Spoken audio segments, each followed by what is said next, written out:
Good morning, good evening, good afternoon, or good night, whatever time of dimension that you are in. This is your host, Chris. Welcome to Interstellar Frequency.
Well, hello there, all of you that are there, or whoever's here. Who knows? I don't know. Only the algorithm knows, reality-wise. So, I have not been around for quite some time, obviously. There's no episodes that have been posted, obviously. Because in reality-wise, I have been going through Purgatory. I guess in my own way, I've been going through Purgatory. And it's just something that, in a way, I have not wanted to share because there's so much of that going on in the world every single day. And that's not something I want to do here on the show. So that's why I kind of just disappeared and hadn't been around and haven't done anything in a long time. Plus, not really ever having the time to sit here and do. But now I've got all the time in the world. Go figure how that works. This has been a very long ride. And, of course, that's just how life is. It's a long ride, right? Supposed to do things and do that and everything like that. And I find myself, I got to meet some very interesting individuals out there doing what I was doing. Some of you may know that I was running around doing stuff for the big corporation that you'll all order through the internet and then it gets delivered by the next day. I'm not going to say it because you know how the algorithm hears it, and then all of a sudden satellites are leaking up in outer space. NSA is kicking on over there. Some old computer bank is like, wait, what? But you know what I mean. So, in doing so, by going out there and running into these individuals and having these moments in time where, hell, I was supposed to be picking up a load or something at some location. Next thing I know, I'm taking 30 minutes having a conversation with someone. And it's like, well, I'm here, so what do you got me? What's going on, dude? There's nothing to do, right? So check this out. This happened several times, over and over. Happened several times. I'd be sitting there, gonna go pick up a load, go take it from point A to point B, right? And next thing I know, I get there. Well, sorry, we don't have nothing for you. Okay. Yeah, you got to call, the place and have them call you back, and then you move on to the next stop or whatever. Because you have this checks and balances that you have to do. You can't just drive away, right? It'd be nice to just drive away and go, okay, there you go. Well, at least that's how it was the old days. It was like, you'd call the boss or call your dispatcher or something. You're like, hey, this ain't, okay, go, move on to the next one or whatever, That's the way it used to work. Now with technology and the computers, you have to check with 5 different other people before you make a move, because then if you do, then somebody gets their feathers in a bunch or something like that. Anyhow, this one guy, I went and showed up, and it was awesome. Showed up to the place. Next thing I know, I start okay, I'm here picking up a load, and he's like, no, you're not doing that. I'm like, wait, what do you mean I'm not? He goes, yeah, they already turned around and, we haven't shipped anything in a long time, so I don't know why you're here. I'm like, okay, wait. So have you guys notified them to let them know that we don't need to be here picking up? Well, yeah, we've done it multiple times, but they don't ever listen to us. I'm like, you're kidding me, right? No. Okay. Well, let me start the he already familiar with it, right? Because this has been happening on an everyday basis, and, this is what's been going on. Now, what I'm about to say, some of you can listen to it. Some of you can take it and do what you want with it. I'm just laying out the facts of what took place. Okay? Do with it whatever you want to do with it. If you want to believe it, believe it. If you don't want to believe it, don't believe it. I don't care. It doesn't bother me. I'm just telling you what happened, right? I thought it was pretty cool, really. I kind of enjoyed the conversation. So this is how this goes. So I turn around and I'm like trying to get a hold of the people that I got to call and move on to the next thing, right? And meanwhile, the whole entire phone system's like falling apart. Like, I can't get a hold of them. They're trying to call me. They're not answering. It's just not working. And I'm like, okay. Something obviously else is going on here at a higher force, a higher power. What the hell is going on? Is what I start, automatically defaulting to. I default back to, okay, nothing's going right. So why isn't it going right? What's going on deeper? What needs to happen? Or what is going on here? Okay? Is what I'm sitting here thinking about. And so I sit there and I'm looking at the guy. The guy's sitting there waiting very patiently, not upset, not a care in the world, just total, security guard there. And he's looking off in the distance in the freeway, watching, people going by and stuff. And I'm like, all right, dude, I'm here. So what's going on? Straight. I can't make this up, man. I really can't. This just doesn't. It's impossible to make this shit up. Okay. If I do, then that's one hell of a great lie. But I don't do that. So I tell the guy, I'm like, okay, man, I'm here. So you got me here. Meanwhile, I could see the gears when I say that to him, right? Like the gears are turning in his head. Like, what do you mean I got you here? What the hell are you talking about? I could see the motor turning. I could see the gears turning. And his eyes are sitting there looking at me like, giving me that squint eye from Clint Eastwood, like, kind of thing. And I'm like, no, dude, I'm serious. Like, what's going on? There ain't nothing else to do, so let's have a chat. There's nobody else is coming in. Nobody else is delivering. Nobody else is leaving. We're here. So what's going on? While you got me here, let's have a conversation. What's up? Right? So he starts off low, telling me a little bit about what's going on in his life and da-da-da. I'm like, okay, cool. So what are you thinking about? I mean, because I could see the gears turning in your head. You're really contemplating something here, and I'm kind of curious. What is it? What's going on? So I'm talking to the guy, and he's like, "Well, I'm thinking about going back to school." I'm like, "All right, cool." And then we exchanged some more information and stuff like that. And I'm like, "All right, so what is it you're going? What are you thinking of going to school for? What do you got?" And so we got to talking a little bit more. And he's like, well, I want to do this and do that. And I'm like, okay, wait, you want to be a firefighter? Is that what that's what you're shooting for? Great. That's a great job, man.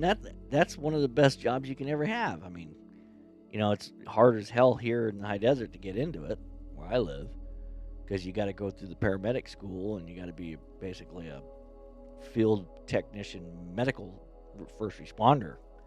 That at least that's here where I live. Everybody on the trucks are all certified EMTs, basically, right? So they don't just fight fires; they're regular EMT guys too. So I got to talking with the guy, and I was like, you know what, man? Probably the best thing for you to jump right into that is immediately go to school and go to Cal Fire. Jump into Cal Fire, work the lines, and do that. Fight the fires when we have the fires in the summers and stuff like that. Thank God we haven't had that many. There was a little bit this year, but okay. Let me backtrack because we all know what happened. Southern California. But that was like at the beginning of the year. It wasn't during the crazy time of the summer. Okay, so I mean, I'm only talking about the span of the last couple months since I haven't been on here. So we all know what happened, right? But I'm talking about from the last couple months, we haven't had any fires. Thank God. Somebody knock on wood. There you go. That's covered. So anyhow, so we get to talking a little bit more and everything like that. And I said, dude, that would just be the coolest thing. And he's like, really? And I go, yeah. What'd be cool is, 5 years from now, 6 years, 7 years, 10 years, I don't care. Somewhere down the road, later on, I can turn around and, talk to you again in the future. See where you're at, see what happened, see what journey you went through, what all went down the road and what you went through and this and that, and right? Because I'm thinking long term down the road. I can only imagine no difference than what that story was that I talked about, a glimpse of divine intervention or something like that, what I talked about several episodes back. Anyways, and I thought that would be the coolest thing, that this guy goes out and does his thing and turns around and, contacts me later on in the future and says, yeah, man, I want to tell you what I've been through. Oh my God. Having that conversation, because I know how that conversation is going to go, right? That conversation is going to go like, well, you won't believe what I've been through, which I will. And you won't believe these people that I ran into and that this happened and that happened and I had to do this and save this person's life and I can only imagine, right? Just that ripple in time, just that moment in time of 20, 30 minutes of sitting there shooting the shit with this guy and finding out where he ends up going and whose life did he save. I mean, now I'm not claiming sitting here going, okay, well, because I did this and because I had this conversation, and I da. No, had nothing to do with that. It was just, I was put in a spot that I always do, that I'm these points in time where stuff happens and then situations unfold. And then it's like, I don't know how many episodes that I've got on here that's taken place of all this stuff that I'm talking about, that things have happened, and people have, we've had conversations here and there, and da. And then I tell the guy, and I'm like, yeah, man, it would be really cool later on to have you come on my show, right? And he's like, wait, what? What are you talking about? And then there's that conversation. I was like, yeah, I do a show. You're kidding me, right? No, not at all, man. I do a show. And everybody's always like, what? What do you mean you do a show? Like, yeah, I got this show that I sit here and talk about, and it's just different moments in time of, this takes place, that takes. I don't know. I guess you can call it this diary of mine, if you want to call it that. Who knows what the hell this is? I just this is a whole different ball game than what the norm, shows or people out there that do all these different ones and stuff like that.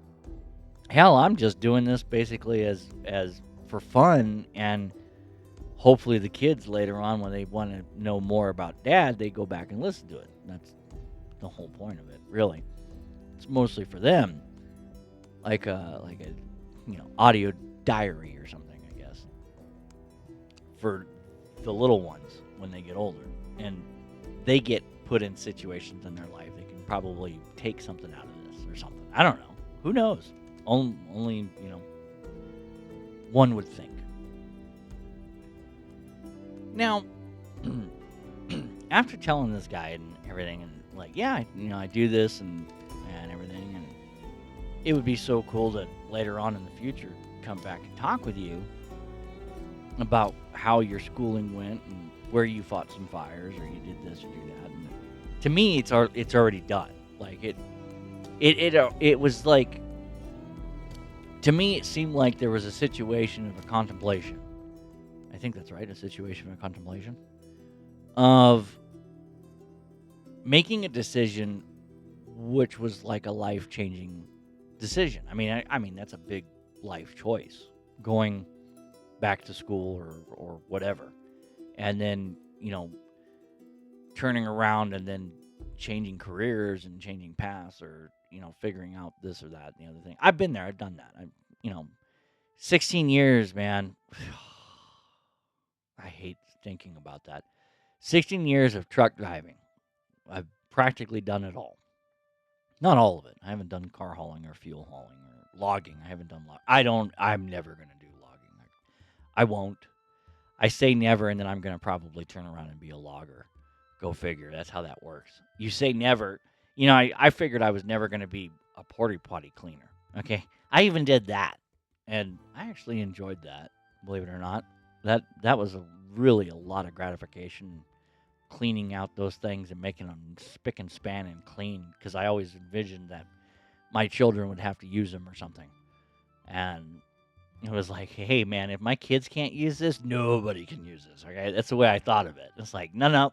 My little girls and my little boys can't turn around and go in there and use this porta potty. There's no way nobody's going to be able to use it. And then everybody's fighting over me coming back to clean their job site porta potties. It's like, oh, my God. I don't know.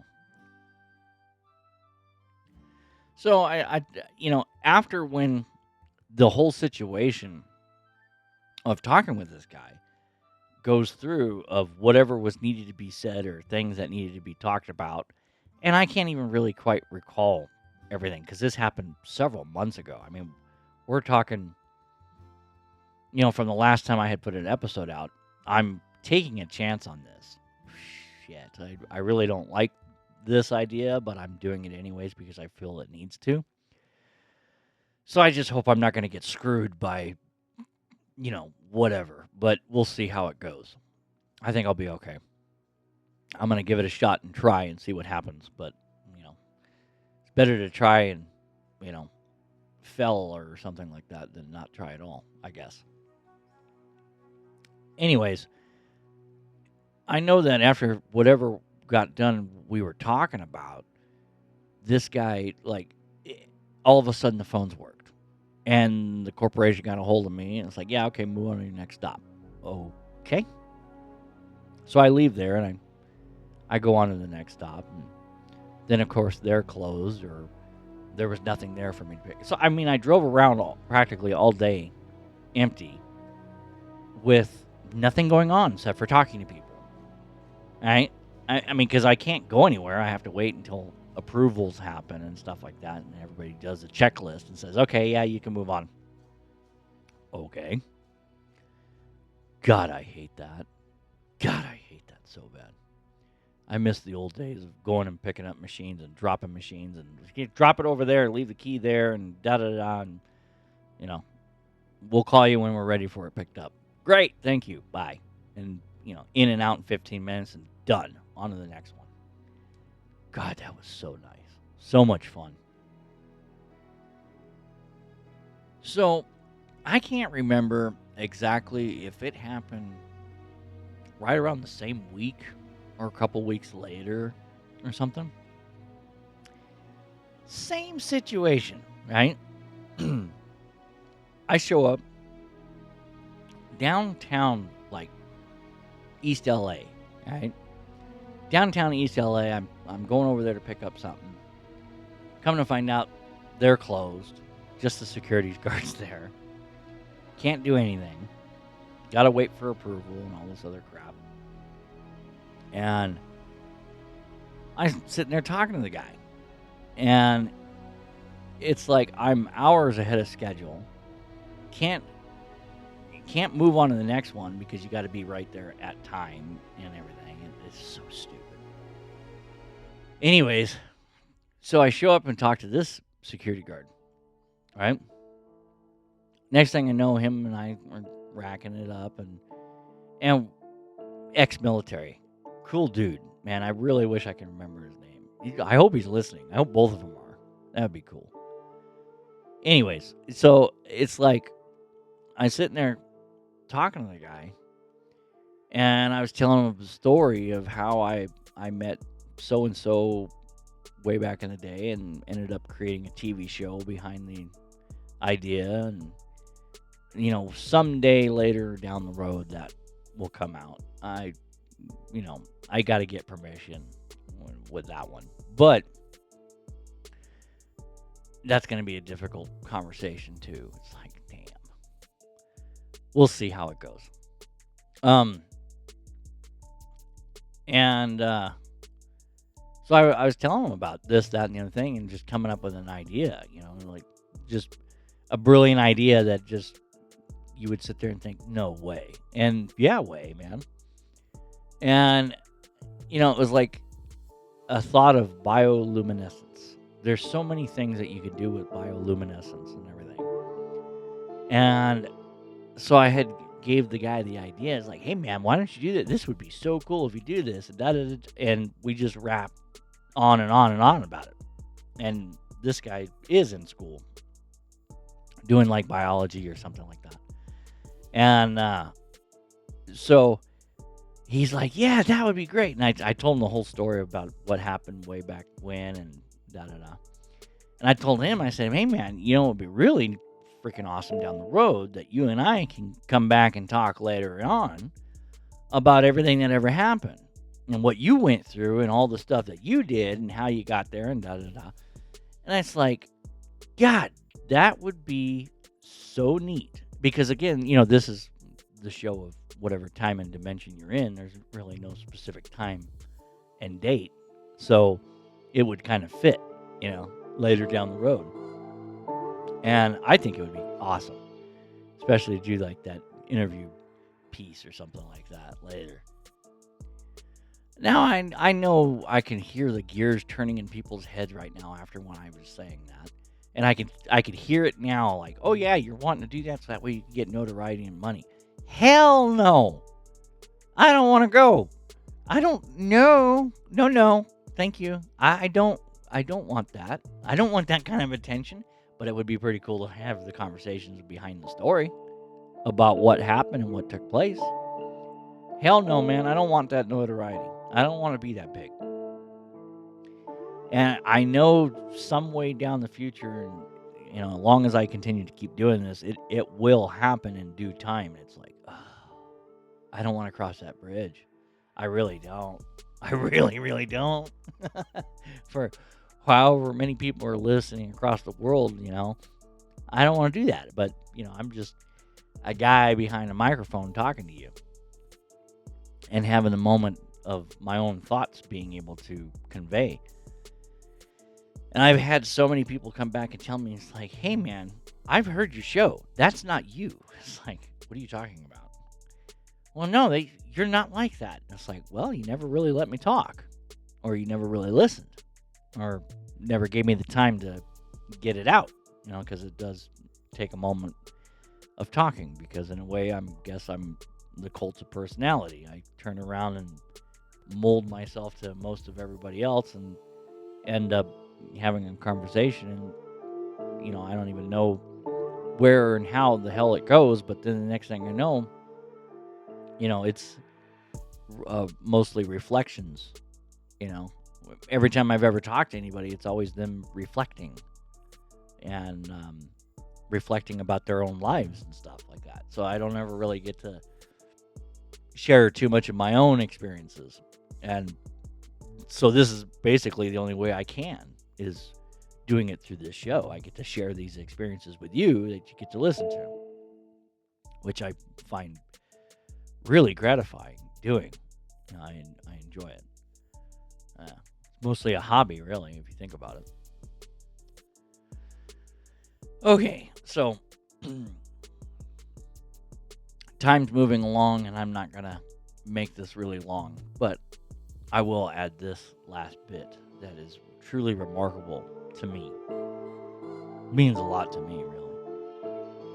So, let me give you a backstory here. So, about almost 20 years ago, probably close to the day within the last couple weeks, 20 years ago, I had gotten my motorcycle license right out of high school. And I was pretty proud and happy with that. Believe it or not, I ended up testing my motorcycle license on an 883 Sportster. It was a 2000 Harley Sportster. One of the most difficult bikes to ever take a riding test on. I was squabbly and squirrely and everything because they make you do these weird tests where you not falling over and you can't put your feet down and you have to drive through the cones and all this crazy shit.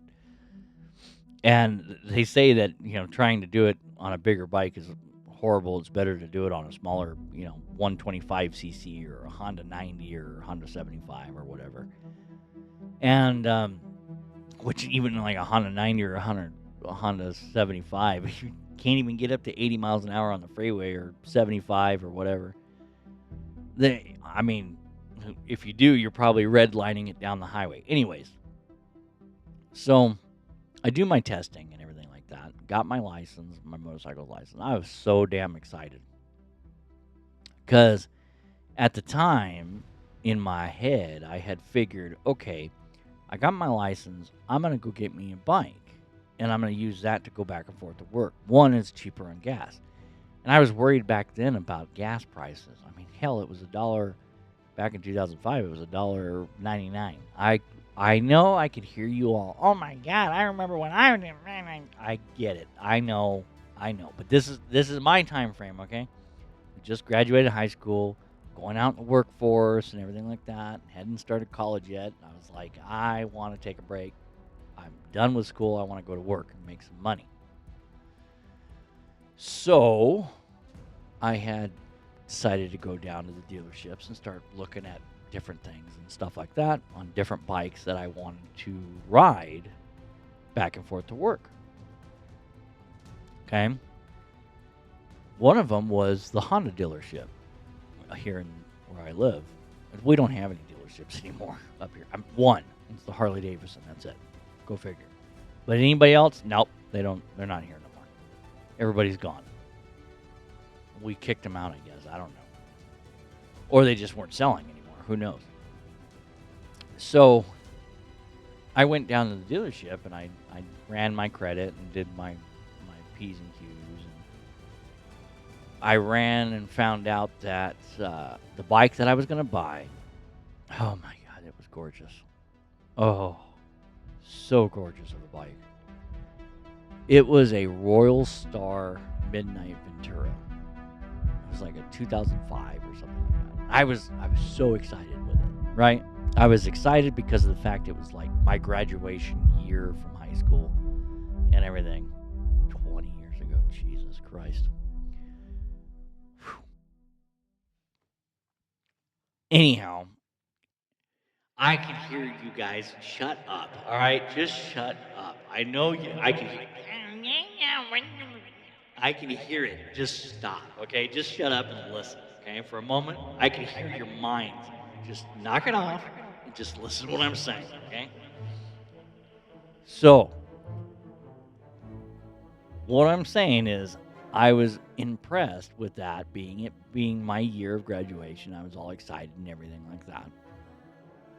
And so I was like, okay, yeah. And I do the credit app and everything.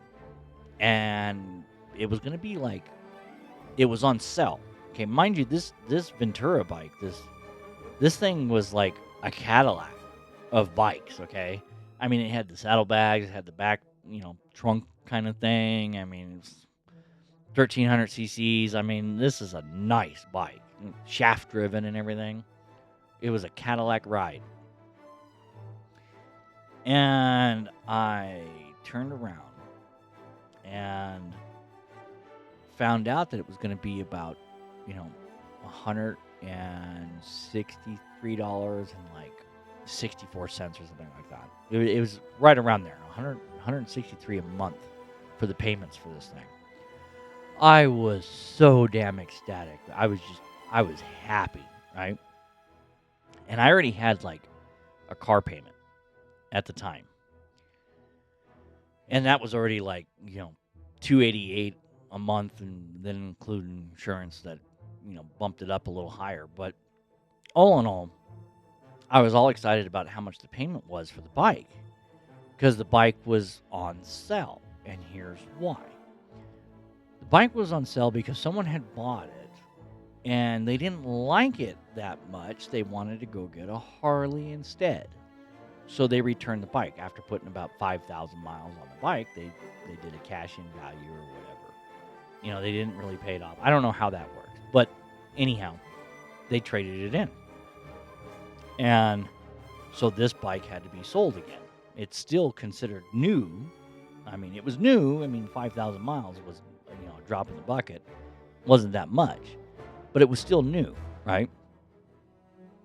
So I'm sitting there like really wanting this bike, and I told the guy, I said, hey, let me run down to the insurance agency real quick, and let me run numbers with them, get a quote, let me take the VIN down there and everything like that. So I did.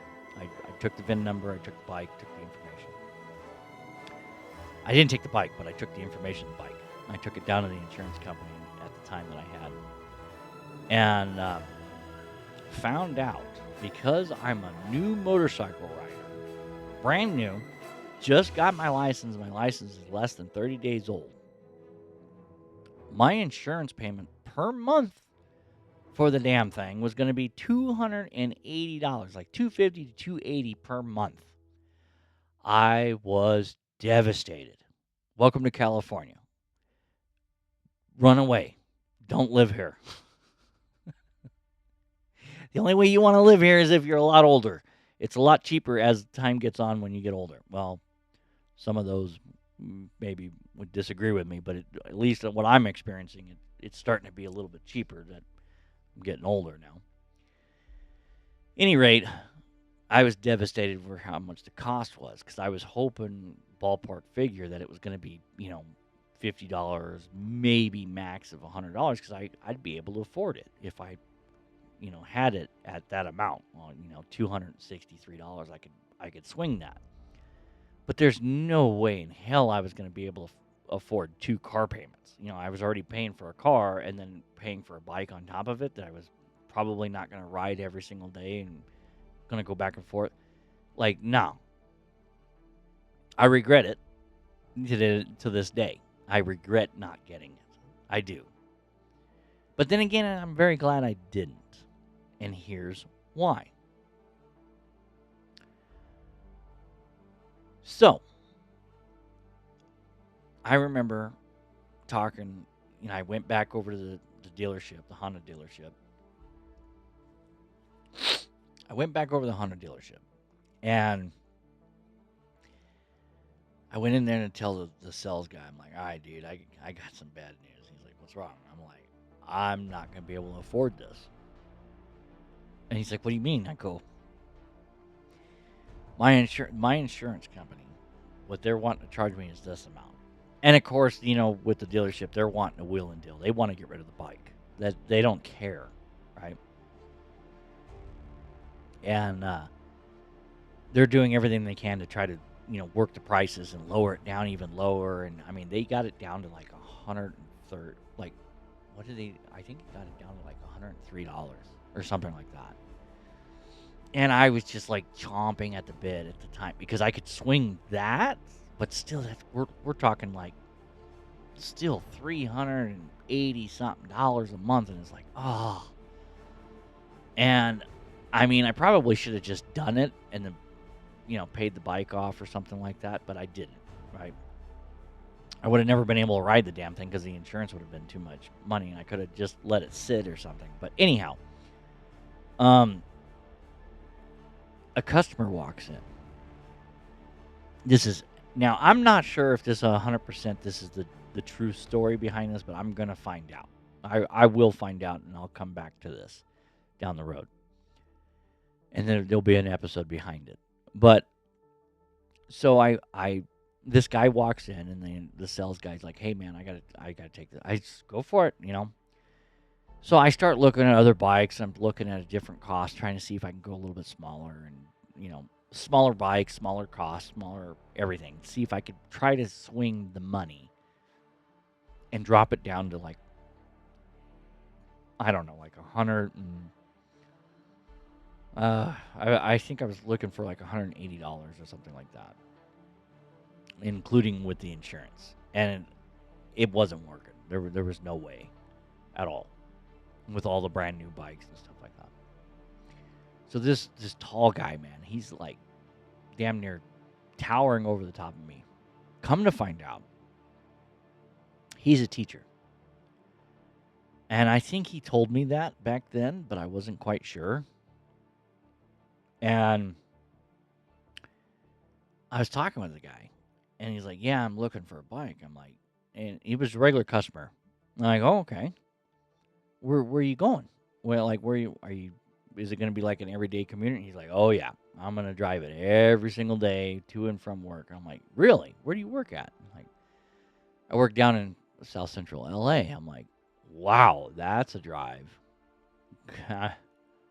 And I didn't even get any further in his career or nothing. It's just like, "Oh man, you got to take this bike then." And he's like, "What do you mean?" I'm like, "The cost on this thing is nice. Yeah, okay, it's got $5,000 on the motor right now, but still, this is going to be like an everyday commuter for you. This thing is built for lasting. I mean, it's one of them tour bikes that you drive across the country. It's one of those type of bikes." And I'm selling the damn bike basically. And I'm telling the guy, I'm like, "Yeah, man, this thing's like a Cadillac. If you drive every day, you're going to be happy with a smile on your face every single day driving back and forth to work." And where do you live at? "I live up here in, such and such town." And I'm like, "Oh, okay. Well, yeah, drive to LA every day in this thing. You'll love it." And next thing I know, it's like, I told the guy, I'm like, "Look, man, I'm halfway tempted to buy the bike, but it seems like you need it more than I do. I mean, I don't really need the bike. I just want the bike. So why don't you buy the bike because you need it more than I do, and I'll walk away from it. But I'll tell you one thing. That bike is mine. I'm going to get that bike in the future." He thought I was crazy. I shit you not. He thought I was crazy. I'm like, "No, I'm serious. This bike is coming back to me. This is my bike. I'm telling you right now, this is my bike. I'm letting you have this bike." And the guy just looking at me like, "Okay, you goofy kid, get the hell out of here. Like, I don't even want to talk to you. Are you a sales guy?" Like, "No. I'm just telling you, man, this is my bike, and I'm going to be coming and collecting it later down the road."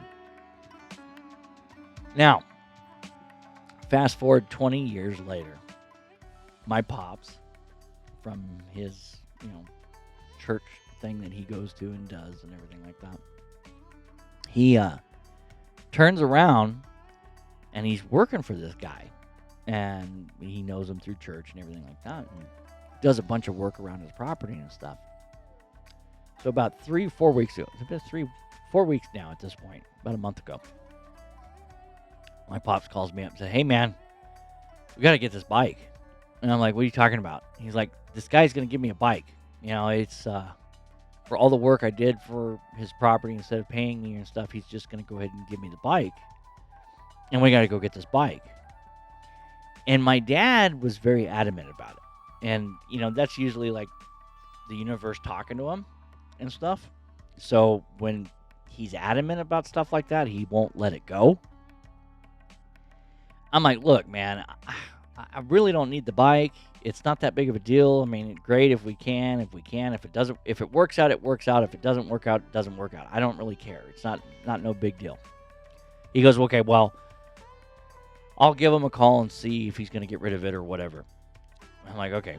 So he does that. He, talks to the guy. He's like, "Hey, man, it's here. It's ready for you whenever you want." Okay. So it works out.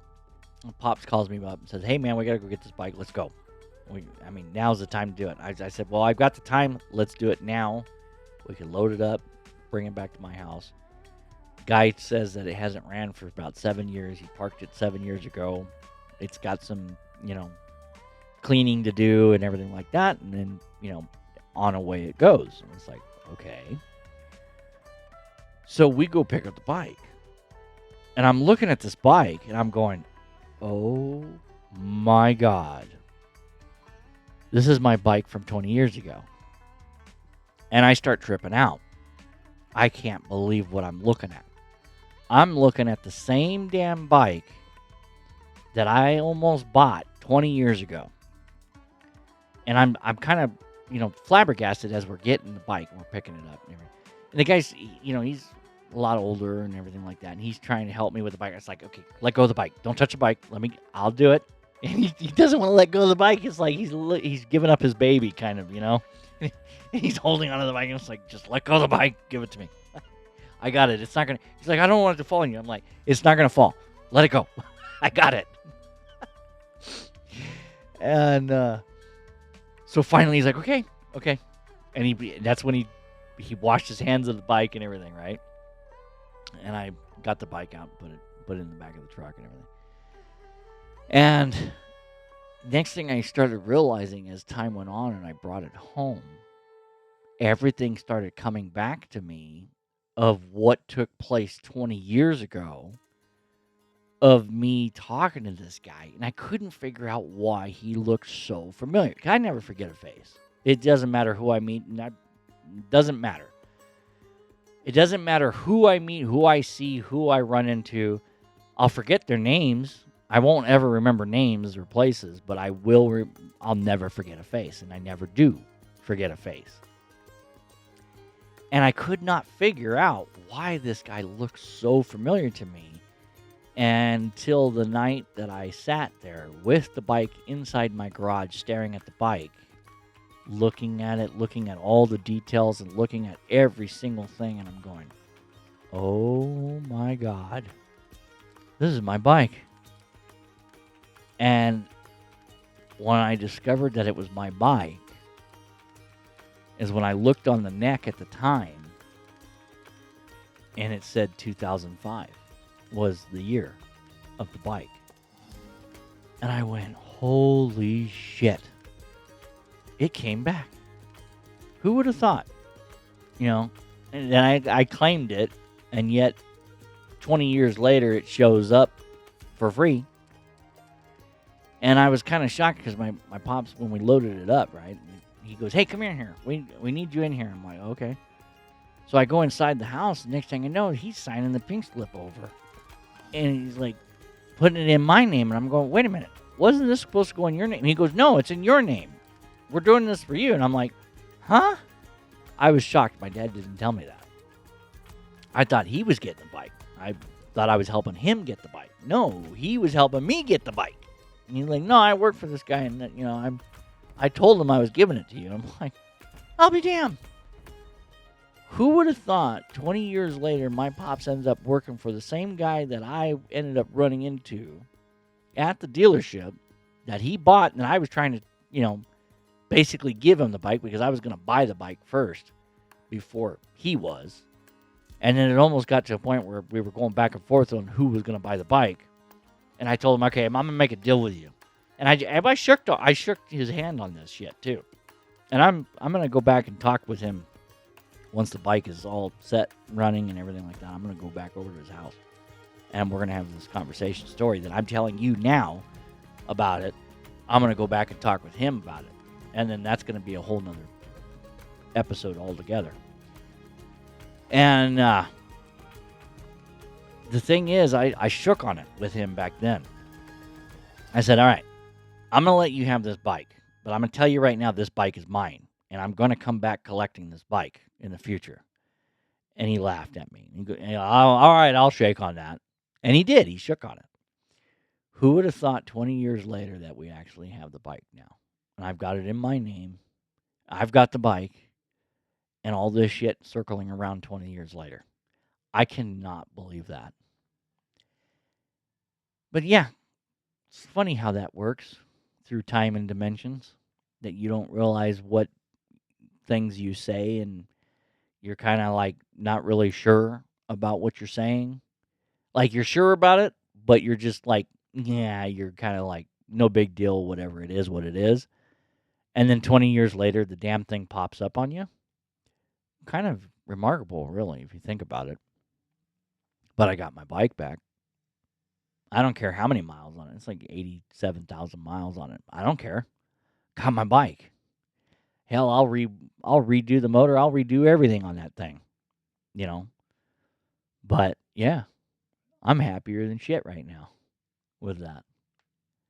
I figured I'd give you guys a little bit of a story of what the hell's happened in the last several months.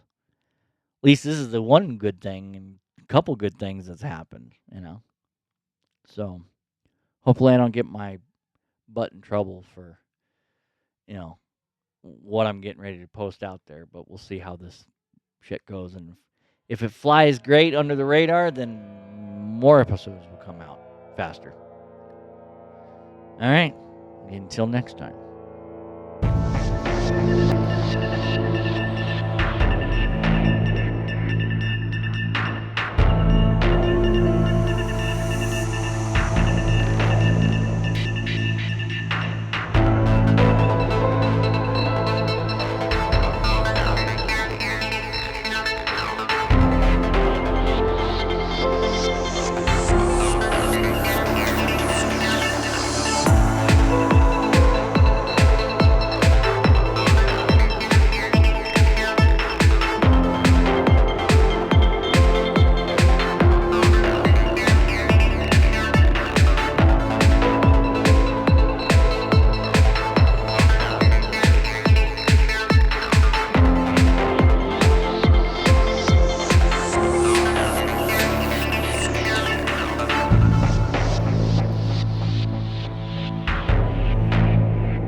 This is Interstellar Frequency.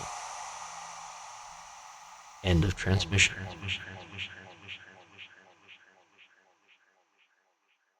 Studio Stargazer.